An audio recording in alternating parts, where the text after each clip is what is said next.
Olá, eu sou o professor Jairo Postal e hoje nós vamos falar sobre gêneros textuais.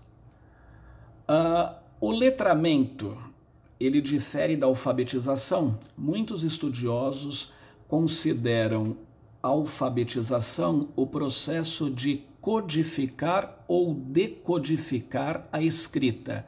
Ou seja, quando alguém é capaz de transformar os fonemas em letras, está codificando. Quando alguém consegue transformar as letras em fonemas, está decodificando. Ou seja, saber escrever e ler.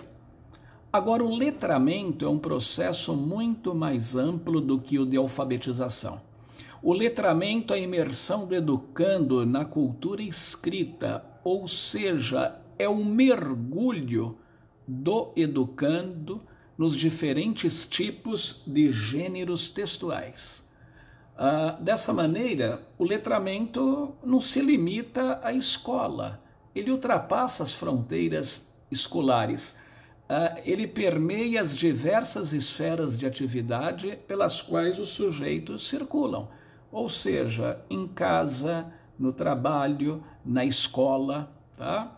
Então, por exemplo, registrar em uma lista os produtos que devem ser comprados antes de se ir ao supermercado, fazer uma lista de compras, escrever um e-mail convidando um colega para o aniversário, fazer palavras cruzadas, ler como se prepara um determinado doce, ler um anúncio num jornal, ler um aviso num posto de saúde. Então nós estamos a todo momento em contato com diversos gêneros textuais. Vamos entender bem o que é isso? O que são gêneros? São tipos de textos que têm traços comuns. Então, por exemplo, se nós pegarmos todas as receitas que nós lemos, receitas de bolo, receitas de pratos quentes, nós vamos perceber que todas elas têm traços comuns, ingredientes, modo de preparo. Então nós podemos dizer que se trata do gênero receita, certo? Se nós pegarmos as bulas de remédio, todas elas têm traços comuns. Nós temos lá a posologia, nós temos um jogo de perguntas e respostas sobre o produto, tá? O produto farmacêutico. Então, para a produção de um determinado gênero textual, é fundamental que se entenda que há um vínculo entre a utilização da linguagem e as mais variadas atividades humanas. Quando nós emitimos um e-mail, por exemplo, nós usamos uma estrutura de texto padrão. O assunto muda, mas nós vamos colocar lá a referência, o assunto do e-mail, o vocativo, a pessoa a qual nós nos dirigimos, o corpo do texto, a finalização. Se for um e-mail mais formal, atenciosamente. Se for informal, obrigado, não é? Quando nós mandamos um WhatsApp, por exemplo, nós já temos aí um gênero de texto bem informal, bem rápido, um texto dinâmico, curto, objetivo, sem rodeios, como se procede na língua oral, certo? Então, os seres humanos agem em várias atividades. Então, nós temos os textos da escola, da igreja, do trabalho, tá? Das relações de amizade, como o WhatsApp, por exemplo, e assim por diante. Tais esferas de atividade exigem a utilização da linguagem com enunciados mais ou menos estáveis, relativamente estáveis. Então, mandar, por exemplo, um WhatsApp não é a mesma coisa do que mandar um e-mail. O e-mail tem uma estrutura que o WhatsApp não tem, né? No WhatsApp nós simplesmente colocamos uma frase, um ok, podemos usar alguns ícones que o e-mail já não permite, certo? O gênero, ele vai apresentar três grandes esferas. o conteúdo temático, a construção composicional e o estilo. Vamos entender cada um deles, né? Quando nós falamos em conteúdo, o conteúdo aqui não é o assunto específico de um texto, tá? Mas é um domínio de sentido de que se ocupa tal gênero, tá? Então, por exemplo, uma receita de bolo. É óbvio, se for uma receita como fazer uma bacalhoada, uma receita como fazer um bolo de aniversário, cada um deles vai ter um assunto. Um fala de bacalhoada, o outro fala de bolo de aniversário. Mas não é a esse conteúdo a que nós nos referimos, tá?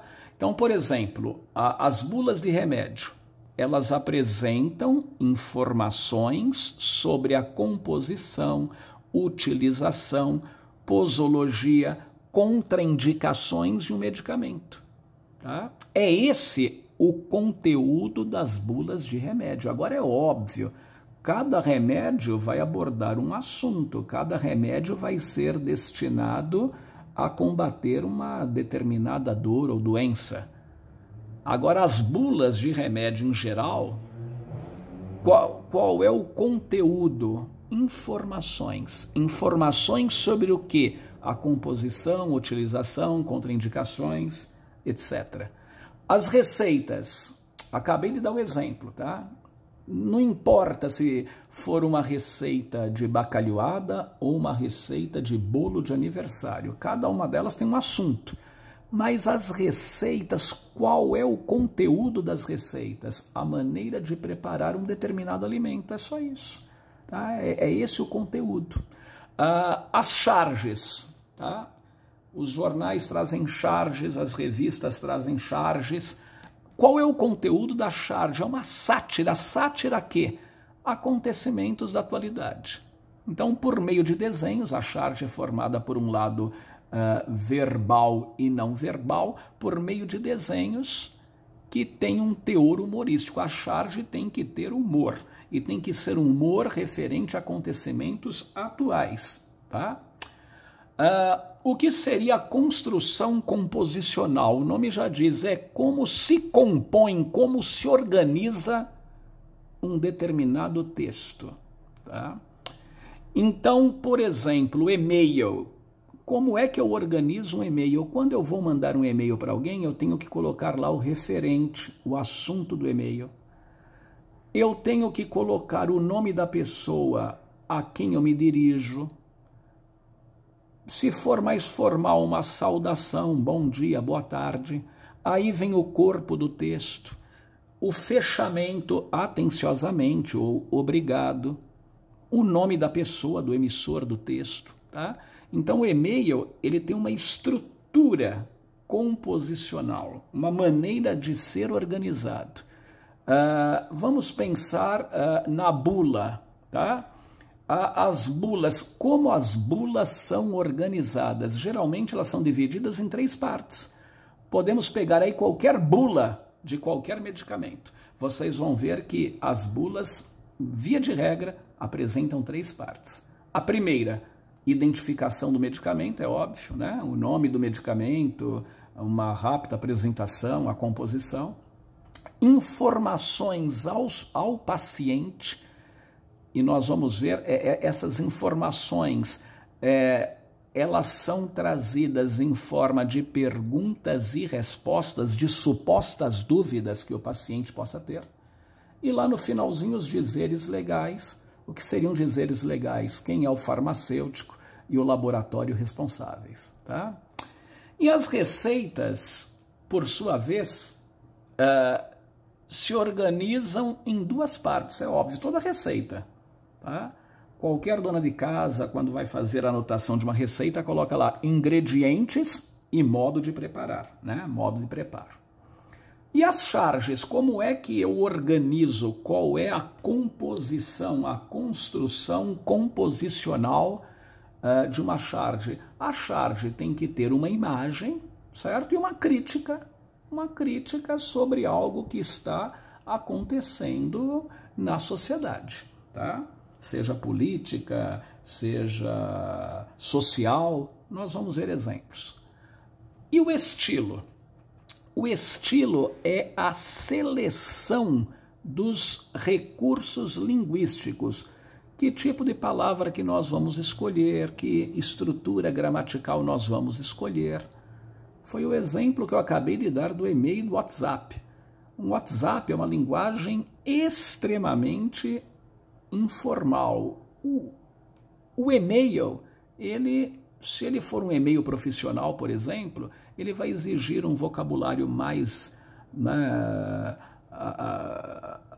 apropriado, um vocabulário mais próximo da língua culta, tá?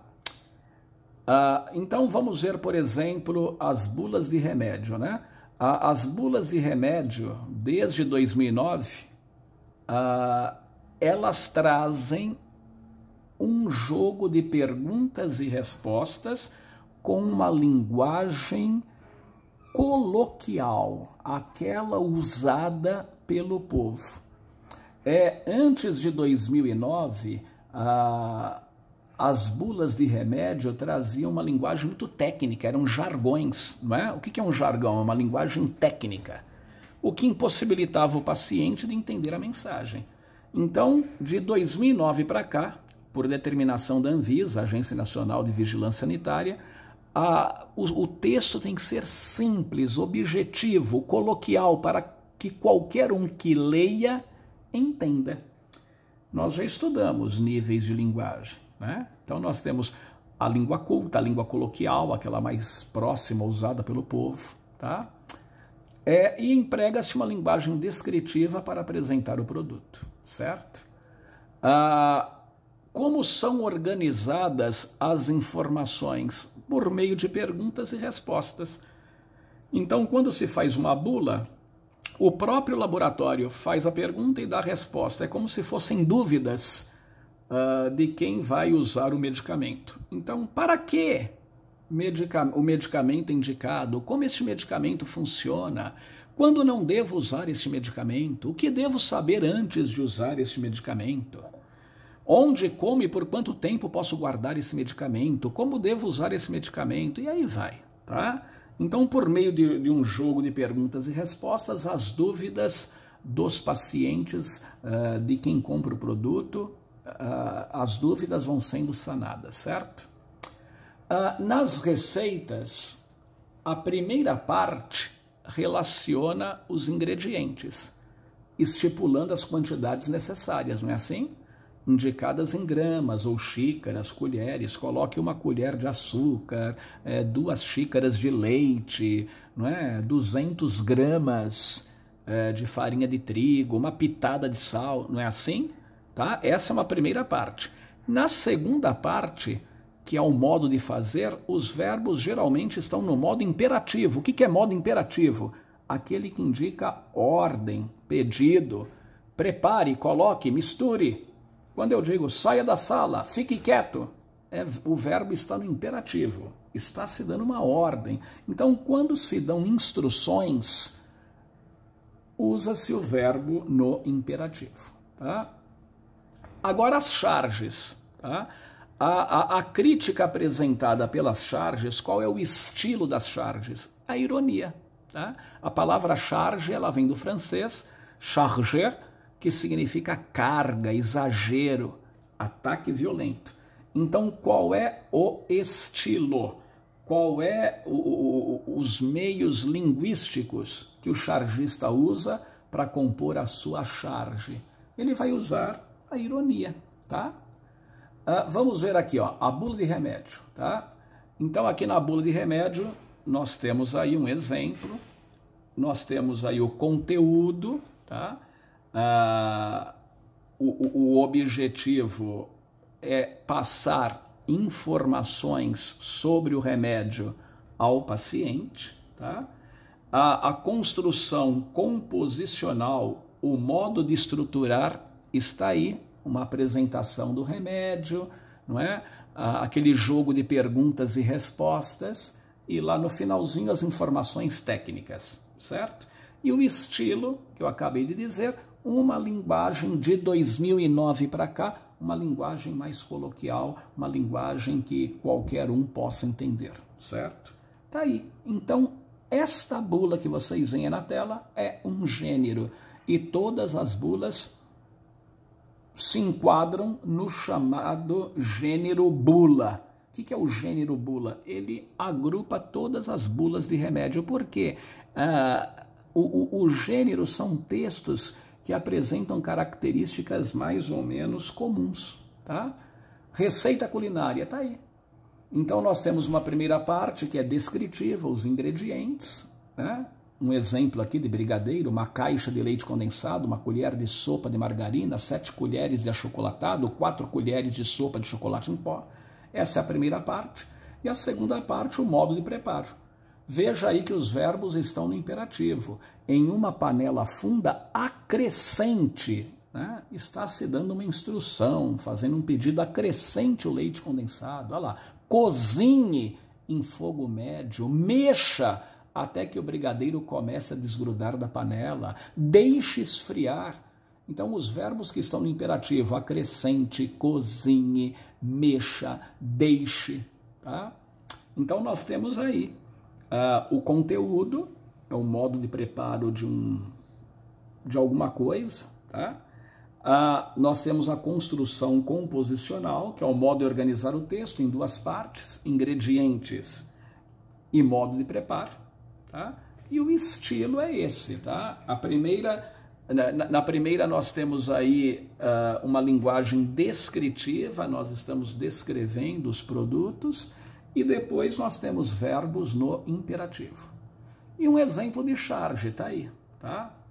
Nós temos aqui uma bibliotecária entregando um livro a um aluno e ele está espantado com aquele livro, né? Uma novidade, é irônico isso, né? Parece que ele nunca viu um livro na vida. Ao invés de ligá-lo, você pode simplesmente levantar a capa para iniciar. E ao invés de clicar em próxima página, você só precisa virar a folha. Legal, né? Isso é irônico, né? O que o chargista quer passar? Que as crianças de hoje já não têm mais contato com o livro, elas já são alfabetizadas e letradas no tablet, no computador. Então a bibliotecária aqui diz, olha como é legal isso, né? Você não precisa levantar a capa para iniciar, né? Você só levanta a capa e inicia, não precisa fazer nenhuma operação de computador, tá? Não precisa clicar, é só folhear com a mão, e aí vai. Isso aí é irônico, tá? Então nós temos aí o conteúdo, que é uma crítica social, a crítica social é o abandono aos livros em geral, a construção composicional, como é organizado uma imagem e uma parte escrita fazendo uma crítica social ou política, aqui no caso social, e o estilo, uma linguagem irônica, não é? Tá aí. Vamos ver agora alguns gêneros trabalhados no processo alfabetização e letramento, né? Como os professores podem trabalhar esses gêneros. A fábula, nós já estudamos a fábula, quando vimos o que é texto conotado, tá? A fábula vai apresentar também, é um gênero, todas as fábulas são organizadas de uma maneira mais ou menos semelhante. Então, ela possui um conteúdo, uma construção composicional e um estilo. Qual seria o conteúdo das fábulas? Só lembrando, o conteúdo não é o assunto específico de uma fábula, mas qual é o domínio de sentido, né? As fábulas em geral, elas trazem que temática? É uma narrativa, tá? As fábulas todas são histórias narrativas. É uma natureza simbólica, já vimos isso. Eu não posso interpretar literalmente que são animais conversando. Os animais representam seres humanos, tá? É uma situação vivida por animais, mas que se refere, que se alude a uma situação humana.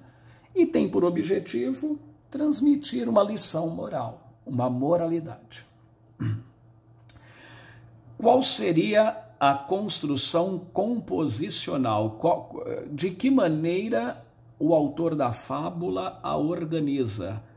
Como ele organiza esse texto? Geralmente tem duas partes. Uma historinha curta, breve, um enredo breve e uma lição moral, certo?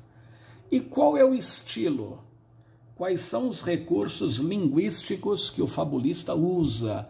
É uma linguagem conotativa, tá? Com grande carga metafórica, são personagens símbolo. Isso é importante, tá? Na fábula nós temos uma linguagem conotativa, é um texto conotado. Tem uma grande carga simbólica, metafórica. Então, quando aparece um leão, o leão geralmente é o símbolo da força, da majestade, do poder, do senhorio. A raposa é o símbolo da astúcia, da esperteza. O lobo é aquele que tem um poder tirânico. A formiga representa o trabalhador. E aí vai, tá? Esse é o estilo que se emprega nas fábulas. Então vamos ver aqui um exemplo, a tartaruga e o coelho. Certo dia um coelho zombou das pernas curtas e do passo lento da tartaruga, que respondeu sorrindo: embora você seja rápido como o vento, vencerei você numa corrida. O coelho, acreditando ser simplesmente impossível a declaração da tartaruga, lhe aceitou o desafio.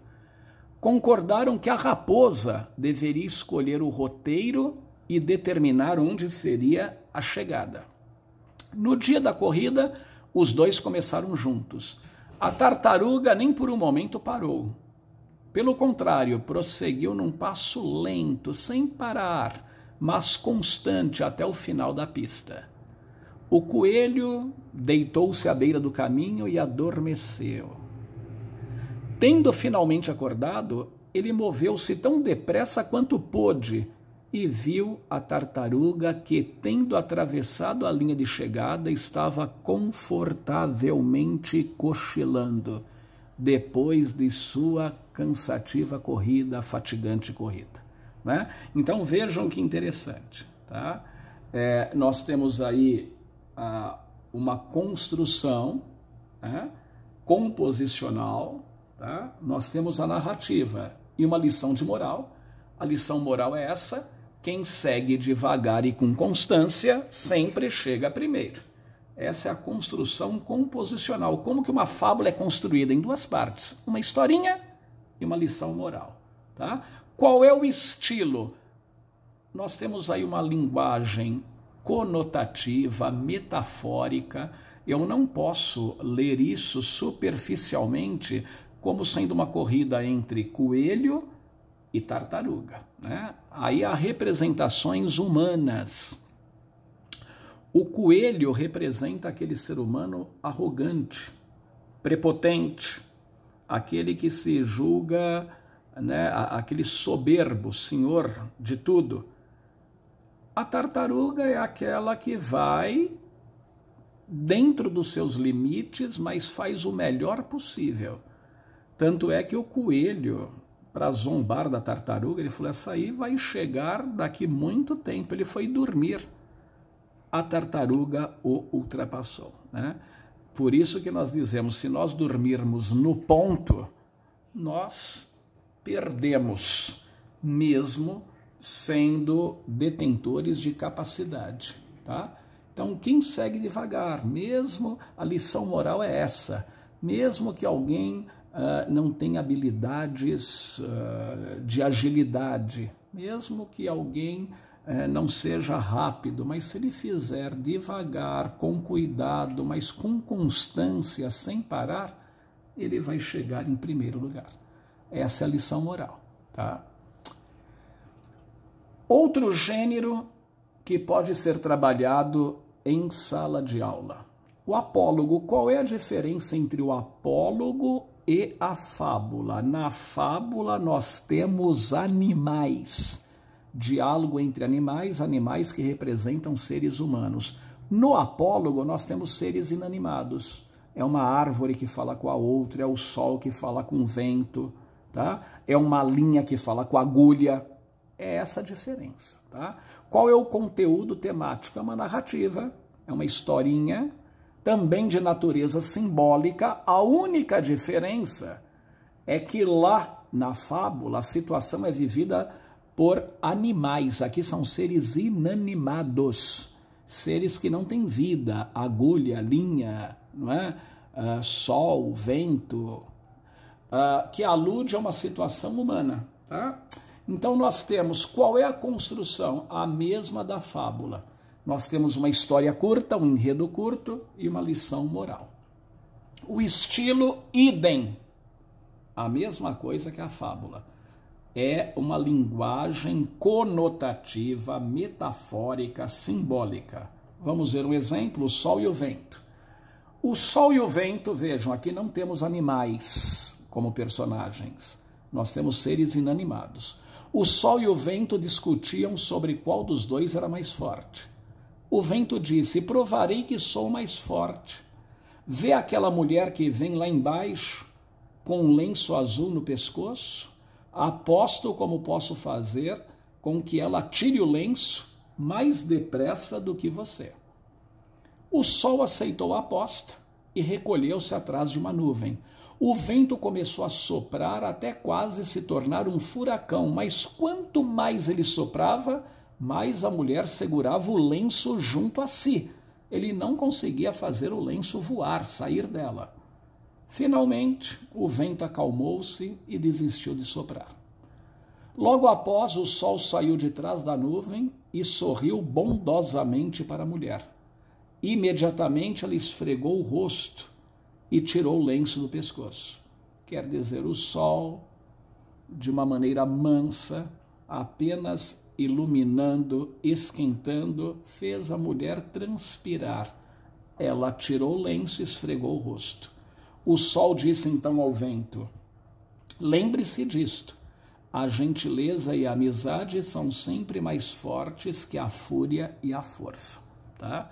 A lição moral é essa. Tá? Então aí o sol e o vento representam também seres humanos. O vento é aquele que quer agir por violência, é aquele que não é aberto ao diálogo, ele vai na força tentar resolver algo.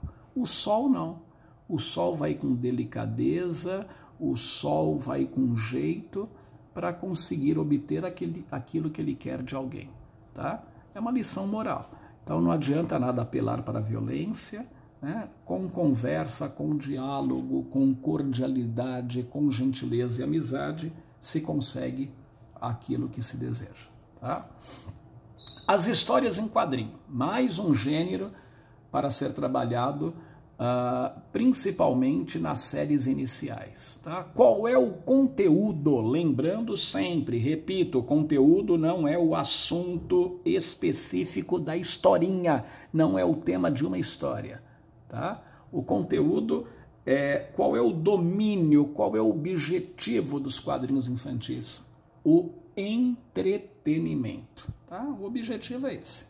Entreter, diversão, lazer. Tá?